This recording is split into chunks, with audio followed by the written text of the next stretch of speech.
Hi hello everyone, मैं विशाल जोशी, आपका प्यारा विजय सर। और जैसा कि आपको पता है कि ये जो मैंने आपके लिए बनाया है ये है सारे डीपीपीस के सॉल्यूशंस।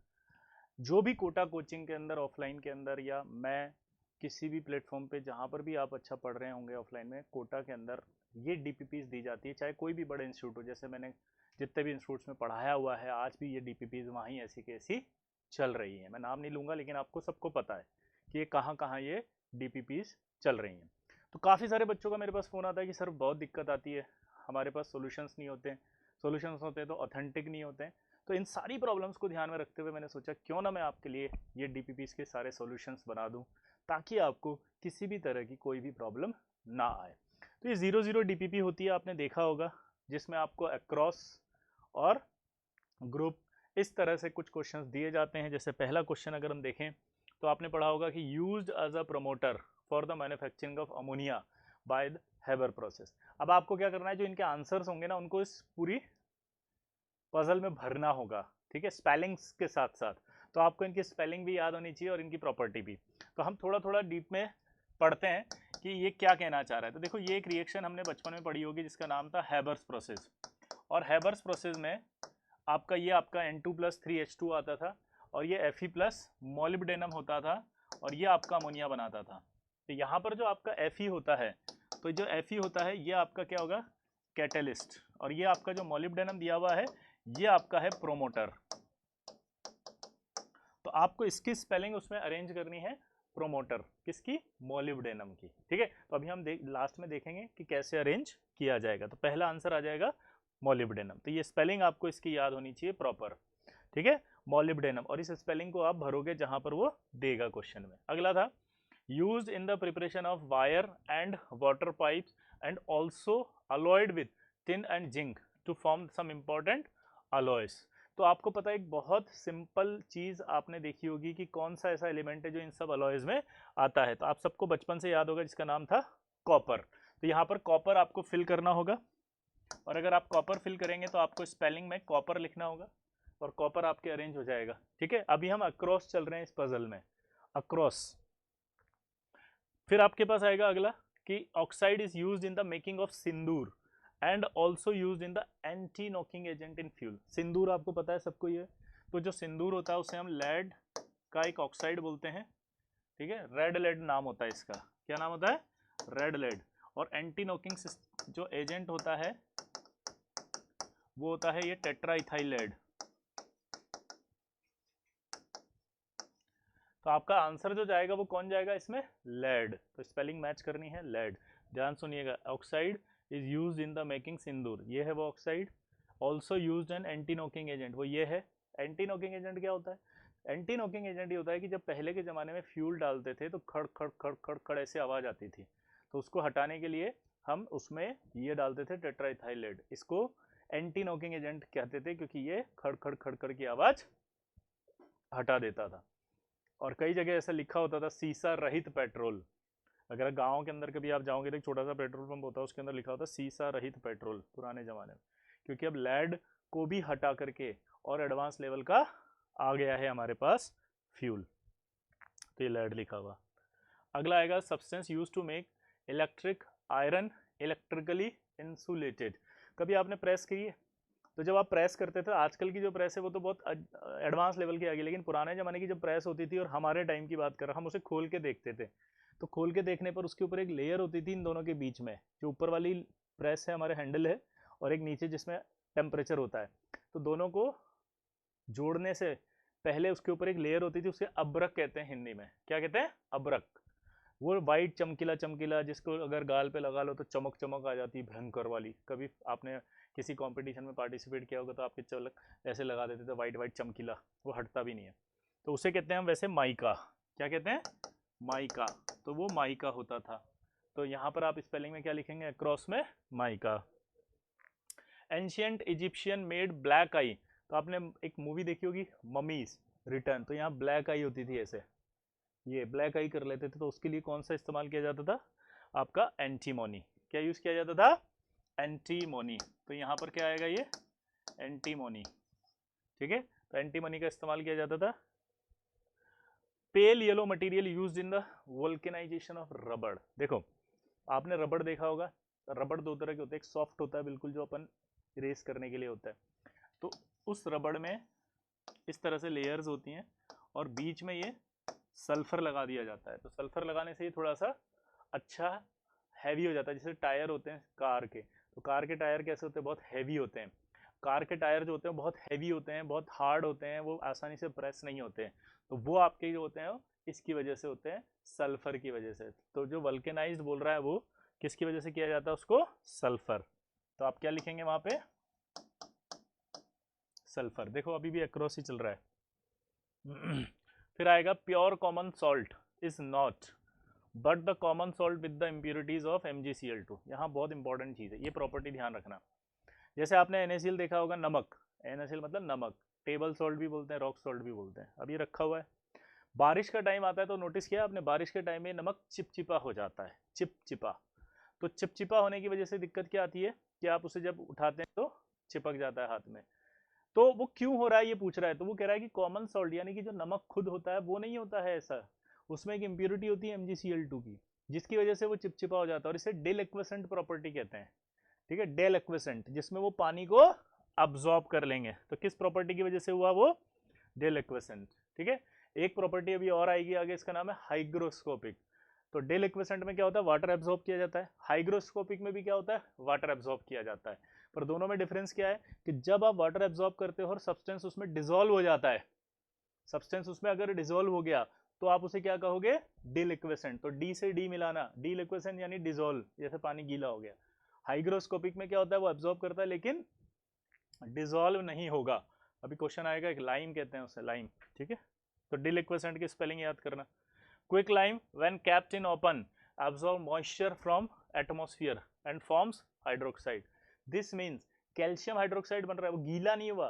ठीक है, तो वो क्या हुआ, hygroscopic.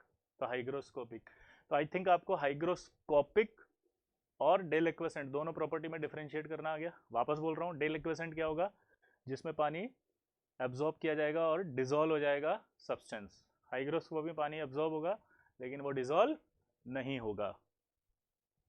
Because of this property the metals are soft and form wires. obvious सी बात है, डक्टाइल नेचर, डक्टाइल नेचर की वजह से क्या होता है, वो बोलो, वायर बना सकते हो।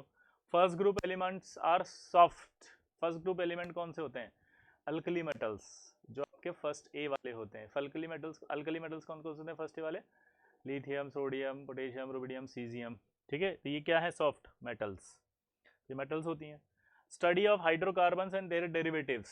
देखो तीन तरह की केमिस्ट्री होती है, ऑर्गेनिक, इनऑर्गेनिक और फिजिकल। अगर मैं इनऑर्गेनिक की बोलूँ तो study of all non elements जो आपके नेचर में पता है आपको, except hydrocarbon and their derivatives. तो study of hydrocarbon and their derivatives क्या कहलाती है, ऑर्गेनिक केमिस्ट्री। इनऑर्गेनिक बता ही दिया मैंने, फिजिकल होती है स्टडी ऑफ लॉस, जितने भी लॉस की आप स्टडी करोगे वो, तो ऑर्गेनिक केमिस्ट्री। अक्रॉस में देखो, along with the chromium this metal is a major component of the alloy nichrome. अगर आपको इसको याद करने में दिक्कत आए तो यहाँ देखो क्रोमियम है, तो ये क्रोमियम का क्रोम, तो Na समझ गए होंगे आप, निकल का आएगा। तो अपने आप इसको देख के समझ में आ जाएगा कि नाइक्रोम में क्रोमियम के अलावा कौन सा अलॉय है, तो आप बोल देना निकल है। क्रोमियम के अलावा कौन सा अलॉय बताओ, तो आप बोल देना निकल। Metal which is an important component of blood, blood की मेट एक ही होती है कंपोनेंट, बहुत, आयरन, क्योंकि हमारे ब्लड में हीमोग्लोबिन होता है और हीमोग्लोबिन में आयरन होता है और आयरन +2 ऑक्सीडेशन स्टेट में होता है। तो इसका आंसर क्या दोगे आप, आयरन। तो इसका अक्रॉस आप भर दोगे मेरे हिसाब से, क्लियर। अब कौन आएगा, down. Metal which is liquid at room temperature and used in thermometer. तो मेटल ऐसी कौन सी है जो लिक्विड है, मरकरी। मरकरी है, ये देखो मरकरी, मरकरी एक ऐसी मेटल है जो आपके लिक्विड होती है। दूसरा देखो, most beautiful jam, diamond, diamond is made of carbon, carbon का एक एलोट्रॉप होता है डायमंड। तो आंसर क्या जाएगा, कार्बन, कार्बन का एक एलोट्रॉप है। देखो, alloy is used is the low melting plug of automatic fire sprinkler. देखा कभी आपने फिल्मों में देखा है ऐसे, ऊपर जो है वो कुछ छोटे छोटे पाइप्स आते हैं, वहां पर कुछ ऐसा लगा हुआ होता है प्लग जैसा, तो बिस्मिथ लगाते हैं वहां पे। जैसे आप थोड़ा सा भी फायर आता है तो बिस्मिथ का मेल्टिंग पॉइंट कम होगा, वो तुरंत पिघल जाएगा और वहां से पानी की धार छूट जाएगी और पूरा का पूरा पानी में आग जो लगी थी पानी आएगा और बुझा देगा। ऐसी जनरल चीज़ें बेसमेंट में होती है बड़े बड़े मॉल्स के, क्योंकि वहाँ पानी आसानी से आ जाएगा, वरना कैसे लाएंगे नहीं तो वहाँ क्या पाइप लगे होते हैं। आज के बाद आप जाके देखना, और पाइप में ऐसे कुछ एक छोटा सा गोला गोला सा लगा रहता है, वो बिस्मिथ से उसको पैक किया जाता है ताकि थोड़ी सी आग लगी नहीं और मेल्ट हो जाएगा, और मेल्ट होते ही वो टूट गया वहाँ से, और पानी जो है वो प्रेशर के साथ अपना बुझने लग जाए, आग बुझा देगा। तो आंसर क्या आएगा? Bismuth. Soft valuable metal is the purity is measured in carats. देखो वो कौन सी मेटल होती है? गोल्ड। कैरेट्स में एक होता है फाइन सिल्वर। फाइन सिल्वर में किसको यूज किया जाता है? सिल्वर के लिए। जैसे 24 कैरेट होता है ना, 100% गोल्ड, वैसे इन 1000 फाइन सिल्वर बराबर होता है 100% सिल्वर। तो मैंने आपको दोनों बता दिया, ठीक है, ये यूनिट्स होती हैं gold. It is present with lead in solder. Solder एक अलॉय होती है और उसके अंदर आपके प्रेजेंट होता है टिन। तो टिन और लेड, इसकी जो अलॉय होती है उसे क्या कहा जाता है? सोल्डर। सोल्डर कैसे होते हैं मैं बताता हूँ। पुराने जमाने में टीवी खराब हो जाती थी, तो टीवी खराब होते दो वायर होते हैं ना, वायर को जोड़ने के लिए एक ऐसे होल्डर टाइप से होता था जो हीट करते, ऐसे बटन दबाते थे, वहाँ हीटिंग आती थी, और वो एक सिल्वर टाइप के एक वायर को ऐसे टच करके उसको पिघला लेता था और दो वायर के बीच में डाल देता था, वेल्डिंग टाइप से हो जाता था छोटा छोटा, that is called solder. Alum का नाम तो सुना होगा, फिटकरी।